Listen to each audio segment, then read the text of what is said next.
এই মুহূর্তে একটু পটুয়াখালীর খবর জানবো। পটুয়াখালী সদর উপজেলার বদরপুর শহীদ স্মৃতি মাধ্যমিক বিদ্যালয় থেকে ভোটের খবর জানিয়েছেন প্রতিনিধি মোহাম্মদ মোস্তাফিজুর রহমান। সদর, মির্জাগঞ্জ এবং দুমকি উপজেলায় কিন্তু আজ ৯ জুন ভোট গ্রহণ শুরু হয়েছে। সকাল ৮টা থেকে এই ভোট গ্রহণ শুরু হয়েছে, টানা ৪টা পর্যন্ত এই ভোট গ্রহণ চলবে। আমি যদি আপনাকে আরেকটি কথা বলি, এই ৩ উপজেলার যদি তথ্য দেওয়ার আপনাকে চেষ্টা করছি। এই ৩ উপজেলায় মোট ভোটার সংখ্যা ৪,৮০,৭৯৬ জন।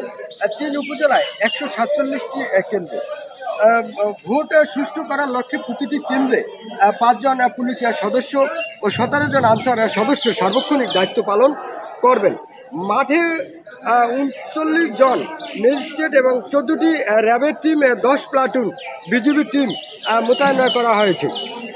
৩ উপজেলায় চেয়ারম্যান পদে ১২ জন, ভাইস চেয়ারম্যান পদে ১৮ জন, মহিলা ভাইস চেয়ারম্যান পদে ১০ জন প্রতিদ্বন্দ্বিতা করছেন।